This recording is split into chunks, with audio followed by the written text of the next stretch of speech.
ኤደን መድብልን አሳልፋ ሰጠችው ለዝና። ጠበቃው ከባድ ህመም ታመመ። ሉላና ሞገስ ግራ ገባቸው። ኤደን ሁሉንም ነገር አሳልፋ እንደሰጠችው መድብል አወቀ። መድብል በከባዱ ተበቀላት ኤደንን። ትሰሚኛለሽ?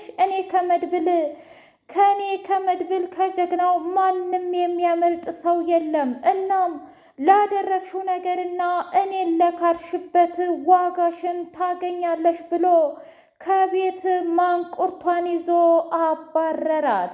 በስተመጨረሻ የማህሌት ቅሌት ተዋረደች። ማህሌት እያንዳንዱ ነገር ላደረግሽው ነገር ዋጋ ትከፍያለሽ እንደተባለችው ማህሌት ዋጋዋን እየከፈለች ትገኛለች። እባክህ ዝና፣ እኔ ትልቅ መረጃ ይዤ ነው የመጣሁት እና በፍጹም እንደዚህ እንድታረግ አልፈቅድም ብላ ስትለው፣ ምን ነው የእውነት እኔ እስከ ዛሬ ዝም ብልሽ እኮ ያው ምንም ቢሆን ትጠቅምኛለሽ ብዬ ነበር። አሁን ግን ትዕዛዙ ከኔ ሳይሆን ከካሊብ ሙሲሳ ነው። ምን? እውነት ለመናገር ካሊብ አንቺ እንድትወገጂ ይፈልጋል። ቆይ ምን እያልክ ነው? እንዴት እንደዚህ ሊሆን ይችላል? በቃ ያንን ባለሀብት እኛ ድርጅት ውስጥ እንዳወደምሽውና እንዲሁም ብዙ መረጃ እንደያሺ አትዘንጊ። አየሽ፣ ለዛ ቅጣትሽ ትቀበያታለሽ ብሎ አላት። እንደዛማ ሊሆን አይችልም፣ በፍጹም እባክህን እንደዚህ አታድርግ ዝና ብላ ብትለው፣ በቃ ከዚህ በኋላ እውነት ለመናገር ልረዳሽ ባለመቻሌ በጣም አዝናለሁኝ። ደግሞም አንቺ በጣም ወንጀለኛ ነሽ ብሎ አላት። ምን? አዎ የምሬን ነው፣ አንቺ በጣም ወንጀለኛ ነሽ። ቆይ ምን አይነቱቱ ነሽ? እኔ ግን አንቺን በምንኛው ቀንና በምንኛው ሰዓት ነው ቆይ ያመንኩሽ? በጣም አሳፋሪና የእውነትም ካንቺ የማይጠበቅ ነገር ነው ብሎ አላት። ቅድስቴና ብሩክ እጅጉንም ደነገጡ። ቆይ ምንድን እየተፈጠረ ነው ያለው? እኛ ቤት የሚመጣው ሁሉም ነገር ከሃዲ ነው ማለት ነው? እስኪ ንገሪኝ ቅድስት፣ ይህ ሁሉ ሚስጥር ማናቆ ነው ይች ልጅ ለዝና እያቀበለች የነበረው? ወንድሜ ባይኖር ሁላችንንም ገላንና ተበቀላን ነበር። እስኪ ንገሪኝ ብሎ ሲላት ቅድስቴ በራሷ አፈረች። በጣም ይገርማል። ለካ የዋህነትና ሚስኪንነት ዋጋ ያስከፍላል። እባክህ ብሩኬ ይቅርታ አድርግልኝ ብላ አለችው። ቆይ አልገባኝም፣ አንቺ ምን አድርገሻልና ነው? ስለምንስ ነው ደግሞ ይቅርታ የማደርግልሽ ብሎ ሲላት፣ እኔ እኮ ነኝ ሁሉንም ነገር እየተናገርኩኝ እንደዚህ እንድትቀብጥ ያደረግኳት እኔ ነኝ። የእውነትን የምንም መረጃ ባልናገርና ለእኛ ብሎ እጅጉን መስዋዕትነት ከፍሏል ብዬ ባልናገር እኮ እንደዚህ አይፈጠርም ነበረ ብላ ስትል፣ ይገርማል። ቆይ እንዴት ብትታመን ነው ይች ልጅ ግን እኛ ያመናት? የእውነትም በጣም ታሳፍራለች እያለ ብሩክ ተናደደ። እናንተም ብቻ እኮ አይደላችሁም፣ እኔ ራሱ በጣም ትልቅ ወንጀል ሰርቻለሁ። እዚህ ቤት ማንጣት የለብኝም ነበር። እኔማ ጎዳና ላይ እኮ ሳያት በሌላ ሳይሆን የሆነች የተቸገረች ናት ብዬ ነበር። በጣም ይገርማል። ለካ ሰው ያልመሰለበት ነው እያለ ብሩኬ እጅጉን ተናደደ። ሰላም ውድና እየተከበራችሁ የህያ ቤቴ ቤተሰቦች እንዴት ናችሁልኝ? ሁሉ ሰላም፣ ሁሉ መልካም። እኔ እግዚአብሔር የተመሰገነ ይሁን ሰላም ነኝ፣ ደህና ነኝ። ለዚህ ቻናል አዲስ የሆናችሁ ሰብስክራይብ እያደረጋችሁ ቤተሰብ የሆኑ ነበር ቤተሰቦቼ ስለምትከታተሉኝ እጅጉን አድርጌ አመሰግናለሁ። እጅግ አስተማሪውና አጓጊው ምሳሌ ድራማ እንደቀጠለ ይገኛል። በጣም ደንግጦና እንዲሁም በጣም ኩርምትምት ብሎ መድብል ወደ ቤት ሲገባ ቅድስቴና እንዲሁም ደግሞ ብሩኬ ፍቅር እየተጫወቱ ነበር። አቆሙና ምንድነው የተፈጠረው ነገር እስኪ ንገረኝ ብላ ስትለው፣ ምን ያልተፈጠረ ነገር አለኝ? ከዝና ጉሮሮ በግድ ነው የወጣሁት። ምን? አዎ። እና አሁን ከባድ ችግር ውስጥ ነው ያለ ነው እና ደግሞ ለዛ ለጠበቃ ዝና ልኬው ይህንን ይቅርታ እና ዝና እየተከታተለን ስለሆነ ሞገስን ልኬው ነበር። እንዴ እንዴት እንደዚህ ታደርጋለህ? ሞገስን የእውነት ጠበቃው እሺ ብሎ የሚመጣ ይመስላል? አላቅም። ያለው አማራጭ ይሄ ነው። ጠበቃው ሊሞት ደርሷል። በጣም ነው የታመመው እያለ አለ። በሌላ በኩል መድብል ጀግናው ቆይ ምንድን ማድረግ እንዳለብኝ እኔ አውቃለሁኝ ብሎ ቁጭ ብሎ እያሰበ ባለበት ሰዓት ኤደን መጣች። ከዛ ቆንጆ ቡና አፍልቼልሃለሁ እያለች ፈገግ ስትል፣ ቆይ አንድ ጥያቄ ልጠይቅሽ፣ ግን ይሄ ሁሉ ፈገግታ ለምንድን ነው? ማለቴ እኔ ገና ምንም ፈገግ ሳልል የምታደርጊው ነገር እና ምንም ይሄ የምታሳየው አክት እየጣመኝ አይደለም ብሎ ሲል፣ ታዲያ ምን ላድርግ?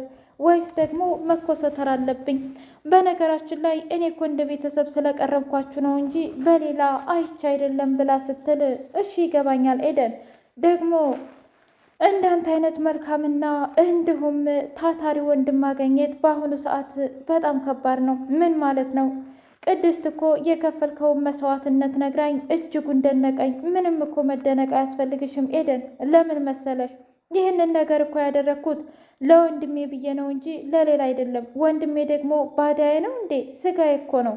አንቺስ ብትሆኚ ለሌላ ሰው አታደርጊም ወይስ ደግሞ ምንድን ነው ብሎ ሲላት፣ ልክ ነህ፣ ለነገሩ የማይሆን ነገር ቀባጠርኩኝ መሰለኝ። ያው እኮ ስታቀርቡኝ የምናገረውን ነገር ስለማላቅ ነው ብላ ስትል፣ አረ ችግር የለውም ግን ደግሞ እንደዚህም ማካበድ አያስፈልግሽም። ግን ጠበቃው እዚህ ቤት ነው እንደሚመጣው እንዴ? በጣም ይገርማል። ደግሞ አንቺ ስለ ጠበቃው እንዴት አወቅሽ? ብሎ ሲላት፣ አይ ምንም። ትሰሚኛለሽ ኤደን፣ የእውነተኛም የተደበቅሽ የምታዳምጪውና መረጃ ለሌላ ሰው እየሰጠሽ ከሆነ የራስሽ ነሽ የምታዋረጁ። ምን ማለት ነው ደግሞ ይሄ? ምክንያቱም ብዙ ጊዜ በሰዎች ተከርተናል፣ በጣም በምናምነው በጣም በምንወደው ሰው እና ድጋሜ የእውነት ይሄ ነገር ከተፈጠረ እመኘኝ ሁሉም ነገር ያበቃልሻል ብሎ ሲላት፣ አረ እኔ በፍጹም ለማንኛውም አሁን የምትፈልገውን ነገር ብትጠጣ ሳይሻል አይቀርም ብላ አለችው። ልክ ነሽ፣ ብጠጣ ይሻላል፣ ካልሆነ ግን ችግር የለውም።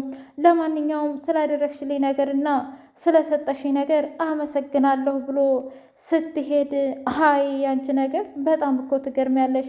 የእውነት አንቺ አሁን በዚህ ፈገግታ እኔን የምታታልኝ ይመስሎሻል እንዴ? እኔ እኮ ነኝ እና የእውነት እኔ ባንቺ በዚህ ባርሲ ኩርሲ ነገር የምታለል ሰው አይደለሁም፣ በዳሌም ሆነ በፈገግታ። ግን ደግሞ አሁን ሳታስቢው አሪፍ ነገር ተናግረሻል። እናም በጣም ደስ ይላል። በይበርቺ ኤደን እያለ አላት። ኤዱ ከርከሮ ጋር ደውላ ምንድን ነው የተፈጠረው ነገር ብላ ስትል፣ እኔ ምን አውቃለሁ አንተ ልጠይቅህ እንጂ። ትሰሚኛለሽ? አሁን እያደረግሽው ነገር ያለው ትክክል አይደለም። ምን ማለት ነው ደግሞ ይሄ? አሁንስ ያንተና የእሷ ነገር ግራ ገባኝ እኮ። አይ ቢሆንም እንኳ ነገርኩሽ፣ በቃ ኋላ አርፈሽ ብትቀመጭ ይሻልሻል። አይ የምትይ ከሆነ ደግሞ ምንም የማደርገው ነገር የለኝም። እባክሽ ማህሌት ከህይወቴ እንድትወጭ እፈልጋለሁ። በጣም ጥሩ፣ ግን ደግሞ የምትሄጅበት መንገድ እንደማያዋጣሽ ማወቅ አለብሽ። ምን ማለት ነው ደግሞ ይሄ? እንግዲህ እሱ በቀጣይ እንጠባበቅ፣ ጠብቂኝ ብላ ስልኩን ከዘጋችሁ በኋላ ማህሌት ጀግኒት፣ በቃ አሁን ማን ምን እንዳለሽና ምን አይነት የቅርብ ሰው እንዳለሽ ለአጣራሽ ብላ ልጅ እንዳላት ደረሰችባት። በጣም ጥሩ። ከዚህ በኋላ እኔ ላይ ትፈነጭ እንደሆነ በደንብ አድርጌ ነው የማይልሽ። ቆይ እኔን የምታታልኝ ይመስልሻል እንዴ? እኔ እኮ ነኝ። ስለዚህ ምንም ችግር የለውም እያለ አላት። አው መድብልን በጣም አኩርተኸኛል። እውነት ለመናገር በቃልህ የምትገኝ ሰው መሆንህን አሁን በጣም አረጋግጫለሁ። ከዚህ በኋላ የፈለከውን ነገር አደርግልሃለሁ ብሎ ሲለው፣ መድብል ጀግናው፣ ትሰማኛለህ? ቅድሚያ ራስህን ተንከባከብ። ራስህ ስትድን ነው ሰውን መርዳት የምትችለው እንጂ እኔ በዚህ ሁኔታ ውስጥ ሆነህ እኔን እንድትረዳኝ በፍጹም አልፈልግም ብሎ አለው። አመሰግናለሁ፣ ግን ደግሞ ለሰራሁት ስራና እንዲሁም ላጠፋሁት የእያንዳንዱ ሰው ነፍስ የሰው ገንዘብ የበላሁት ዋጋ እያስከፈለኝ ነው ባለቤቴ፣ ይቅርታ አድርጊልኝ ብሎ ባለቤቱን ይቅርታ መማጸኑን ቀጠለበት። አሁን እኔ ምንም ልልህ አልችልም። ልጆች እንኳ ያንተን ጉድና ትንግርት ሰምተው ሂደዋል። በቃ ከዚህ በኋላ ከኔም ቢሆን ተስፋ ቁረጥ። አብይ የምትል ከሆነ ደግሞ እኔ ራሴ ነኝ በፖሊስ የማስይዝህ ብላ ስትለው፣ እባክሽ እንደዚህ አታድጊ፣ ቢያንስ ለአንዴና ለመጨረሻ ጊዜ አንድ ነገር ብቻ ልጠይቅሽ። ምንድን ነው? ምክንያቱም ከዚህ በኋላ ወደዚህ መንጣቴንና ለመንጣቴን እርግጠኛ አይደለሁም፣ ግን ደግሞ አንድ ነገር እንድታደርግልኝ በደንብ እፈልጋለሁኝ። ምንድን ነው እሱ? በቃ ከዚህ በኋላ እንድትታገሽኝና እንዲሁም በመንገዴ ያሉትን በሙሉ እኔ ራሴ ላስወግዳቸው እፈልጋለሁ። በህይወት እንዳለሁ ለማንም እንዳትናገሪ። ለምን ሲባል ለልጆችም እንኳ ቢሆን መጀመሪያ የመድብልንና የሞገስን ነገር መጨረስ አለብኝ። ከዛ እኔ ራሴ ሂጄ እንዳልሞኩና ዝናንም ሆነ ግብረ አበሮቹን በሙሉ ለፍርድ አቅርቤ ነው። ከዛ በኋላ ውሳኔሽን እንደፈለግሽ ወስኒ ብሎ አላት። በሌላ በኩል ብሩኬና ቅድስቴ እጅጉን ደንግጠው እኔ ያጠፋሁኝ አይደለም፣ መጀመሪያ መናገር አልነበረብኝም፣ ግን እኮ ሲያዋት በጣም የዋህና ምስኪን እንዲሁም ርኅሩህ ትመስላለች ብላ ስትለው፣ በቃ ቅድስቴ አንቺ እኮ አላጠፋሽም፣ ያለብኝን ነገር በሙሉ አድርጌ ሁሉንም ነገር ጨርሻለሁ ብሩክ፣ እና ከዚህ በኋላ ምንም መጨናነቅም አያስፈልግህም፣ እባክህን ተረጋጋ ብሎ ሲለው፣ እባክህ ወንድሜ እንደዚህ እንድትጨናነቅ አልፈልግም፣ እንድትጨናነቅ ስላደረግኩ ግን በጣም ይቅርታ ብሎ ሲለው፣ እሺ ምንም ችግር የለውም፣ አሁን ግን በጣም ጥሩ ነው፣ ሁላችንም ስለተሰባሰብን ዝናን ልኩን ልንሰጠው ይገባል ብለው ሶስቱም ጀግናዎች በከባዱ ዝና ላይ ሴራቸውን ጠነሰሱ። በሌላ በኩል ዝናና ማህሌት በከባዱ ተደራደሩ። ትሰሚኛለሽ፣ አሁን አንቺን እኮ ግደል ተብዬ ነው የተላኩት፣ ስለዚህ አሁን ደግሞ ምን ማምለጫ እንዳለሽ ተናገሪ ብሎ ሲላት፣ እኔማ ያው ሉላ ያለችበትንና ኤደን ደግሞ የኔ ሰላይ መሆኗን እነግርሃለሁ፣ እያንዳንዱ ነገር መረጃ አቀብልሃለሁ። በእርግጥ አሁን ላይ በመድብል ፍቅር ስለወደቀች ምንም ነገር እየነገረችኝ አይደለም፣ እና ታዲያ ግን ደግሞ የእሷ ደካማ ጎን ልጇ ስለሆነች ልጇን አጥምደን ያለውን መረጃ እንድትነግረን እፈልጋለሁ። እባክህ ዝና፣ ቢያንስ ገንዘብ አንድ ጊዜ ወድሟል፣ ግን ከዚህ በኋላ ለራሴ በህይወት እንድኖርና ለራሴ እንዲከራከር እንዲሁም ኤደንንም ሆነ ብሩክንም ሁሉንም ዋጋ ማስከፈል እፈልጋለሁኝ ብላ ተደራደረችው። ዝና ለአንዴና ለመጨረሻ እድል ሰጥቼሻለሁ፣ ይህንን ካባከንሹ ግን በአንድ ጥይት ብዬ ነው የምዘርርሽ ብሎ ሲላት፣ አታስብ፣ አንተ የፈለከውን ነገር አድርግ፣ እኔ ምንም የምፈራውና የማፍረው ነገር የለም ብላ ድምድም አደረገች። ዝና ምንም ነገር እየተናገረ አይደለም። ካሊብ ሙሲሳን ምነው አንተን ባደረገኝ ውጭ ሀገር ለውጭ ሀገር ብንሸራሸር ብሎ ሲለው፣ ተረጋጋ ዝና፣ እኔ እኮ ስንት ዋጋ ከፍዬ መሰለህ ይህንን ስራና ይህንን ሀብት ያፈራሁት ብሎ